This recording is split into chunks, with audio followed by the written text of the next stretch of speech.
I'm leaving you, and I've transferred your father's inheritance into my account, starting over with someone who makes me happy. That was the message I got word for word while I was reviewing a real estate portfolio on my laptop. My name is Daniel Cross. I'm 42, and I've spent the last 18 years helping clients protect generational wealth. The irony? I never saw this one coming. The message came from Elise, my wife of 9 years, sent from some coastal wellness retreat in Carmel. She attached screenshots like it was some corporate transaction. $14,600 vanished from our joint account. Signed, sealed, and stolen. I didn't yell. I didn't cry. I just stared at the screen while my office filled with the soft hum of rain tapping against the windows of my brownstone in Charleston. And then I replied, "Understood. Take care." Not because I agreed, but because I already knew every dollar she touched was bait, and Elise had just taken it exactly as I'd planned. When the text came in, I sat at my desk on the 3rd floor of our brownstone in Charleston, cataloging multifamily investment assets for a longtime client. It was just after 10 a.m. Elise would have been deep in her chakra cleansing session or whatever spiritual facade her new boyfriend was coaching her through. She called it self-work. I called it a rehearsal for the exit. We'd been off for months, maybe longer if I was being honest. It started after Dad passed. Elise grew cold and impatient. She said I was too stuck in legacy thinking. It's funny, coming from someone who cried at the funeral just loud enough for everyone to see. She hated how close Dad and I were, how Sundays were for talking shop, balancing books, and fixing up that old Triumph he left me.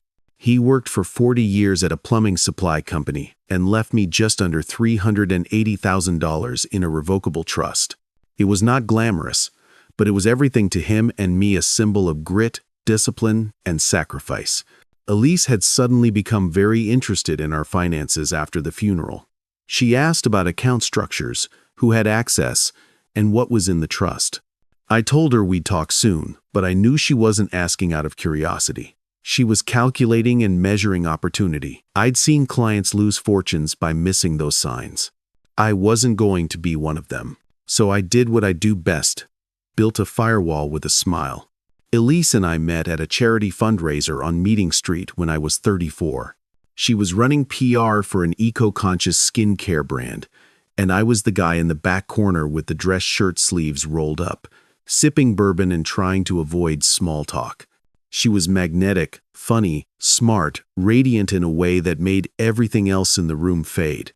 We talked for hours that night about legacy, purpose, and building something that outlasts you. She said she wanted stability and roots. I believed her. The first few years were strong. We bought the brownstone together, split the mortgage, and kept our accounts mostly separate except for the shared ones. Utilities, vacations, house projects. We planned for kids, but work always got in the way.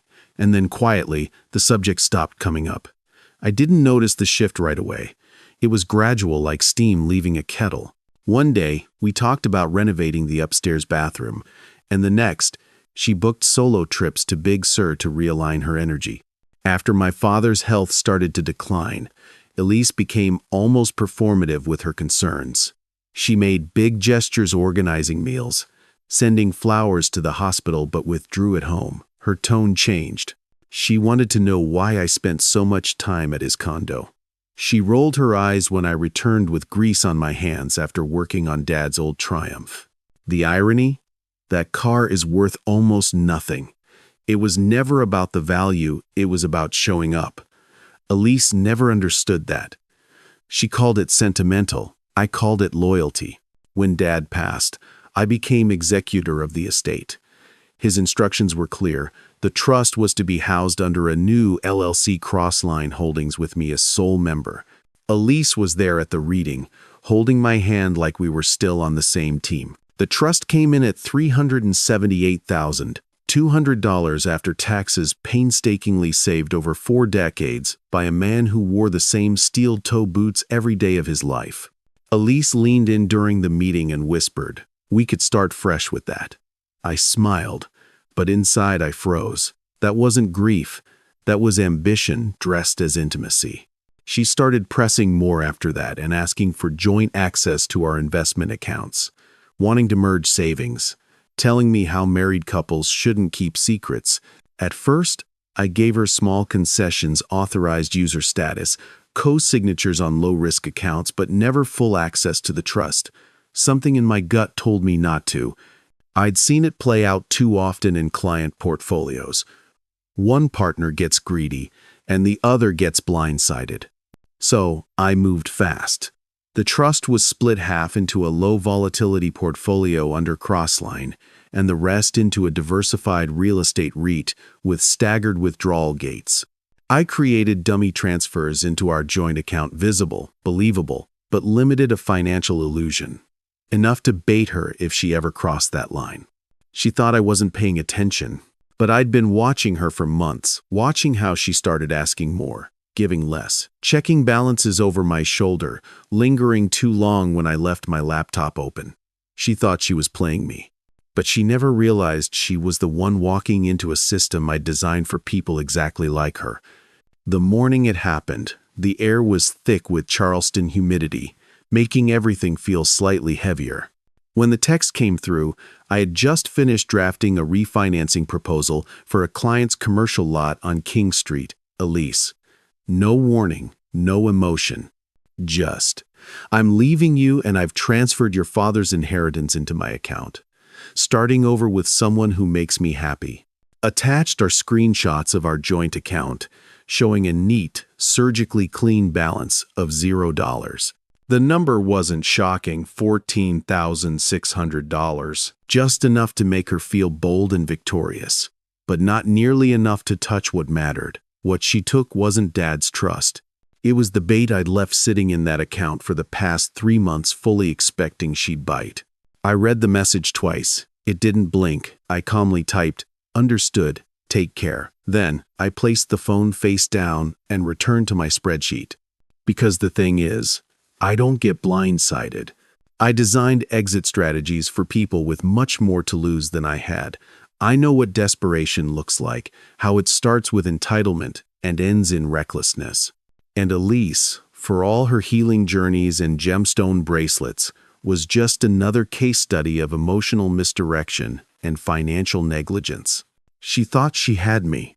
I thought she'd slipped past the goalie. She didn't know that everything she could see was meant to be seen. Every transaction she'd been tracking was carefully curated. Every login, every transfer constructed like a stage play. She was reading from a script I wrote months ago. Dad's money, every last cent of it was untouched, sitting exactly where it should be, protected by staggered gates, tax shields, and enough LLC insulation to keep even the greediest attorney busy for years. And the moment Elise made her move, she confirmed everything I needed legally: intent, access abuse, and violation of marital trust. She wasn't just leaving. She was stealing, or at least trying to. And because I didn't stop her, because I let her walk right into it, now I had the receipts. Now, it wasn't just heartbreak. It was evidence. And I wasn't going to throw it in her face. I was going to walk it straight into a lawyer's office, calmly, quietly, the way a man does when he knows the storm's already behind him, and he's the one who set the clouds in motion. I entered the conference room at Rourke and Taylor LLP 3 days later. The walls were cold glass and polished walnut, the kind of space designed to intimidate. I wore a gray sports coat and no tie, competent, unbothered. Elise was already seated at the far end of the table, legs crossed, a fresh blowout, and a new silk blouse. She smiled like someone who thought she was about to win something. Next to her sat James Rourke, a senior partner with the expression that said, "Let's just get this over with." He stood to shake my hand. "Mr. Cross, thanks for coming. I'm representing Elise in this matter. We're hoping to resolve things amicably and without delay." "Of course," I said, settling into the leather chair across from them. "Let's hear it." Rourke leaned forward and began outlining their expectations. A no-fault divorce, a 50-50 split of marital assets, Elise's claim to half the home equity, a portion of my retirement accounts, and wait for it, spousal support. I almost smiled. And the trust, he added, flipping through a binder. There appeared to be undisclosed funds not accounted for in the joint accounts. My client believes there may be concealed marital assets, potentially violating disclosure laws. I reached down and placed a slim folder on the table. Let me help with that, I said. Inside were bank statements, notarized trust documentation, investment account summaries, and the full LLC formation paperwork complete with timestamps, legal structuring, and the irrevocable trust agreement. Rourke flipped through the documents slowly. His expression changed somewhere around page 5. Elise tried to lean in. He pulled the folder away from her gently, then looked up. Mr. Cross, this is extensive. It is, I replied, and every dollar was moved before any joint decisions were made. The trust was never a marital asset. It was structured as a protected inheritance under South Carolina law. I'm sure your client knows the distinction. Elise scoffed. You can't just hide money and call it protection. It's not hiding if you never had access, I interrupted. What you transferred last week wasn't the inheritance. It was my savings. The $14,600? That account was intentionally isolated for liquidity. Your name was on it because I allowed it. Rourke spoke gently. Elise, we may need to step outside. No, she snapped. Say it here. We agreed on transparency. Rourke hesitated, then looked at me. Mr. Cross, is it true your father's inheritance was protected in a trust established before any marital intermingling? Yes. 6 months ago, before his passing, structured under Crossline Holdings with me as sole beneficiary. It's all documented. Elise's face began to change, less composed now, more uncertain. What about the rest? The house, the investments? You can't just lock me out of everything. I folded my hands. You initiated a transfer without consent. That's financial misconduct. And actually, I paused, reaching back into my briefcase. We do have a prenup. Elise blinked. What? We don't? Oh, we do. Signed the week before we closed on the brownstone. You thought it was paperwork for the lender, but it was notarized, witnessed, and scanned into legal records. Clause 3C, any unauthorized asset transfer, results in forfeiture of claim to contested property. Rourke looked at the document I slid over. He didn't say a word. He just exhaled slowly through his nose. Elise was pale now. You planned this. No, I said evenly. I prepared for it. There's a difference. She stared at me, eyes wide, lip trembling, but not from sorrow, from fear. I'll give it back, she said quickly. I didn't mean to. Keep it, I said, standing. Think of it as a severance package. I walked out without waiting for a reply, not triumphant. Just done. Elise had played her hand, and now she was learning what it felt like to sit across from someone who didn't bluff because they never had to. I was halfway down the marble steps of the law office when I heard her heels click behind me. Daniel, wait. I stopped. Not out of sympathy, just curiosity. Elise caught up, eyes glassy now, her voice softer, strained. It was the first time she'd said my name in months, like it meant something. We need to talk, she said. I turned slightly. We just did. Not like that. Not in front of him. She nodded back toward the building, voice cracking. Please. I waited. I made a mistake, she said. I didn't know what you were planning. I was angry. Lost. After your dad died, everything changed. You changed. No, I said. You just started seeing the real version of me. The one who doesn't need to be convinced to protect what matters. She stepped closer. I thought you'd forgive me. Eventually. I didn't think you'd trap me. I raised an eyebrow. Trap you? Elise, I didn't lure you. You walked into that account all on your own. I didn't stop you, because I wanted you to show me exactly who you were. Her face dropped. I just wanted out, she whispered. I thought Derek could help. And there it was. A new name. A fresh cut. I didn't flinch. You're someone who makes me happy, right? She swallowed hard. He understands things you never did, like how to help you drain a bank account? That's not fair. Oh. No, what's not fair is manipulating someone into giving you access and pretending it's about trust when it's really about control. That's not partnership. That's strategy. And unfortunately for you, I've been playing that game a lot longer. She crossed her arms. You still care about me, don't you? I exhaled. You were my wife, Elise. Of course I cared. But I don't do what I've never done is confuse care with surrender. A beat passed. Her eyes darted down to her phone, then back to me. So what happens now? You keep the money you stole. I keep everything else. The trust, the house, the firm assets. You waived your claim when you crossed that line. But the prenup, you tricked me into signing that. You signed it. Willingly. No coercion, no pressure. Witnesses, timestamps, and your signature are next to the notary's stamp. That's not trickery, Elise. That's foresight. Her voice sharpened. So you're just going to leave me with nothing? I looked her in the eye. You left yourself with nothing the day you decided to lie. She stepped back as if I'd slapped her. But I hadn't raised my voice. I hadn't leaned in. That's the part that made it worse. The stillness. The control. Elise had always wielded chaos like a weapon. Now, she was up against something colder consequence. Later that night, she called. I let it go to voicemail. Daniel, I know you're angry, but we can still fix this. Please, call me back. I didn't. The next day, she texted again. I was emotional. Derek pressured me. I'll return the money if we can talk. Just don't let this end like this. Still no reply. By the end of the week, the tone had shifted completely. I spoke with my lawyer again. He says you're being uncooperative. If you keep stonewalling, we'll escalate. That made me laugh. I sent no response. I just forwarded the message to my attorney.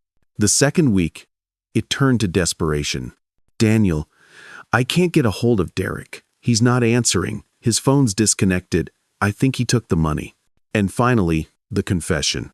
He said we'd invest it together, start a business. I borrowed from my sister's HELOC to front him more cash. Please, I'm in trouble. I stared at the screen. Part of me expected to feel satisfaction, maybe, or vindication. But all I felt was silence, like standing in the middle of a once familiar house that had long since been emptied. Elise had spent 9 years convincing me she needed space to grow, evolve, and expand. But she wanted a parachute stitched together from someone else's sacrifice. And when it failed, she still expected the safety net to be there, woven by the very man she tried to deceive. I didn't call back. I didn't need to. The system I built had already spoken. The money was gone. The paper trail was clean. The trust was intact. And Elise was unraveling.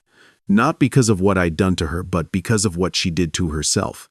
Some people learn that you don't get to betray someone and then ask for grace from the wreckage. And some men, like me, don't wait for the explosion. We read the signs, build the shelter, and walk away before the fire starts. It's been almost 2 years since that final voicemail. The one where she said she had nowhere else to go. That Derek had vanished, took the money, shut down the website, disappeared with the same silence he coached her to embrace. She said her sister stopped speaking to her after defaulting on the HELOC. She said she couldn't find work in PR because of her bankruptcy and was back in Colombia living with her mother. She sounded small, defeated.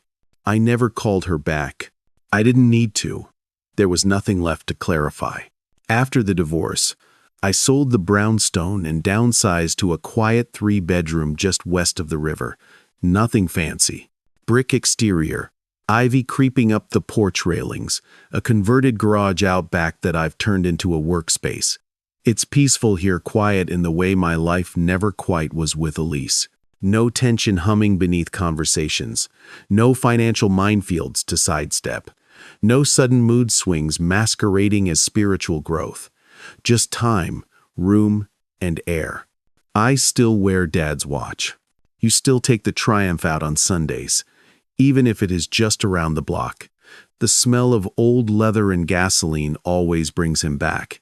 Sometimes, I catch myself saying things he used to say about compound interest, keeping your tools clean, and watching how people act when they think you're not watching. He had this quiet way of teaching you, without saying much, the kind of man who believed in patience over panic, in building over boasting. And when he handed me that inheritance, I knew it wasn't about money. It was about stewardship. That word's not flashy. It doesn't trend, but it's what saved me.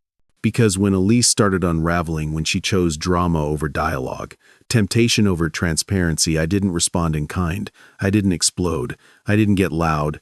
I got ready. That's what financial planning teaches you. Not just how to grow assets, but how to protect them, how to run simulations for what could go wrong, and quietly fortify against it. So I fortified. And when the breach came, I didn't collapse. I absorbed the blow because the foundation was already in place. I still get asked why I didn't fight harder, why I didn't drag her through court or demand she pay me back. And the answer's simple. The money she took wasn't the real loss. What would have broken me is if she'd gotten both the inheritance and the truth. If she'd walked away thinking she was the strategist, the mastermind, the one who outplayed me. That's the part I couldn't let happen. So I let her take the fake win and hold the decoy while I secured the legacy. Now, I work with families who've been through things like this. Husbands, wives, business partners, and even adult children try to navigate sudden wealth after a parent's passing. I tell them what my dad told me. Trust, but verify. And if you can't verify, don't trust. It's not cynicism, it's structure. And structure, unlike emotion, doesn't crack under pressure. A few months ago, I started dating again. Her name is Renee. She teaches economics at the local university. She has 2 teenage sons and a daughter who just turned 15, bright kids. Kind-hearted, curious about the world in that way only teenagers can be when they're not being too cool to care. They come over every other weekend. And sometimes, they'll hang out in the garage while I tinker with the Triumph. Her oldest helped me rebuild part of the carburetor last month. Her daughter asked me what a trust fund is, and stayed to hear the complete answer. Renee thinks my obsession with financial safeguards is kind of hot, in a weirdly sincere way. She laughs when I use terms like liquidity trap in everyday conversation, but she listens. We keep our finances separate, not out of mistrust, but out of clarity. She knows my story. I know hers. There are no illusions here, no games. It's just mutual respect. And that's the real win, not revenge. Not reclaiming assets, but living in a way that no longer requires defense. The kind of life where your name isn't just on the deed, it's on the values that built the house in the first place. So no, I don't regret any of it. Not the silence, not the setup, not even the heartbreak. Every time I start that old Triumph, open that trust statement, and see the balance growing steadily and untouched, I remember what this was always about. Not control. Not power, just peace, and the discipline to protect it. 2 years out, I can finally say without hesitation that I survived her. Not just Elise, not just the betrayal, but everything that came after. The self-doubt, the nights where silence felt heavier than anger, the temptation to rewrite history and pretend it hadn't hurt. It did hurt more than I ever admitted. But pain has a strange way of clarifying things. It doesn't just show you what matters. It shows you what was never real in the first place. She tried contacting me one last time, about 6 months ago. A short email. No subject line, just 3 sentences. I heard about your new place. I hope you're happy. I'm sorry for everything. I didn't respond. Not because I was bitter, but because I was full of peace, of clarity, of a life finally lived on my terms. Elise wasn't the storm. She was the test. The real storm, the kind that rips through the center of who you are, came when I had to face myself without the illusion of us. When the dust settled, I had to answer the fundamental question. What kind of man do you want to be when no one's watching anymore? And the answer wasn't flashy. I didn't want revenge. I didn't need applause. I wanted steadiness. That meant rebuilding with patience. It meant telling Renee the whole story early on, not because I needed sympathy, but because I didn't want to carry secrets anymore. It meant being intentional with the boys and her daughter, never pretending to be someone I wasn't. Just showing up, answering questions, teaching them how to check tire pressure, file taxes, and recognize red flags in a world that rarely rewards caution.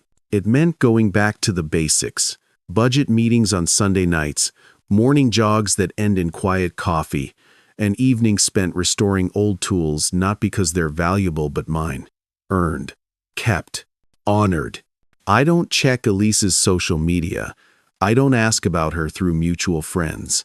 I know she's still in Colombia, renting a condo from her cousin and working part-time in retail. I know Derek never came back. I know she lost the version of herself she was trying to project, and that she probably blames me for how it all unraveled. But that's not my burden anymore. You can love someone deeply and still not let them return. You can forgive what they did without reopening the door they walked out of. That's not coldness. That's maturity. And maturity, I've learned, isn't about age. It's about what you do with pain, how you let it shape you instead of define you. I've seen it in my clients too. People who came to me were broken by betrayal by spouses, siblings, and business partners. People who thought they'd never recover, only found that the rebuilding taught them something survival never could: holding their ground with grace. That's the lesson I pass forward now, through financial strategy and example. I don't just help people protect their money, I help them preserve their center. Because money comes and goes, titles shift, relationships rise and fall. But clarity lasts. And it's earned, not given. Renee and I took a trip to Boone last month, the first vacation I've taken in years that didn't involve an agenda. Just fresh air, quiet trails, and laughter that feels earned. Her daughter brought a disposable camera and took photos of the old Triumph with the Blue Ridge in the background. She said she wanted to remember what real looks like. I liked that, because in the end, this whole story, every betrayal, every misstep, every dollar, and every silence wasn't about what I lost. It was about what I refused to let go of. My values, my name, my peace. And if you're hearing this, if you've ever sat across from someone who looked you in the eye and chose greed over grace, deception over love, then let me tell you something I wish someone had told me. You're not foolish for trusting. You're only silly if you let that trust break you permanently. Heal with boundaries. Rebuild with logic. Love again, but only from solid ground. Because the most powerful thing you can say after being betrayed isn't, "I'll get even." It's, "I got better." And I did. If there's one thing I've learned, it's this: peace isn't something you find, it's something you protect. And not with walls, revenge, or pride, but with clarity. Clarity about who you are, what matters, and what you will no longer give away cheaply, like trust, time, or the benefit of the doubt to people who don't value it. I used to think strength looked like holding things together at all costs. I know real strength is knowing when to let go with dignity. It's reading the signs early, trusting your gut, and refusing to negotiate your integrity to keep someone close. I didn't become better because I got even. I became better because I got honest about who she was and who I refused to become in response. This story wasn't about money. It wasn't about betrayal. It was about how you choose to rise when someone bets on your destruction. So, if you're watching this and you've been hurt, manipulated, or made to feel small, hear me clearly. You don't need to fight fire with fire. You need to fight it with boundaries, with wisdom, and with a version of yourself they no longer get access to.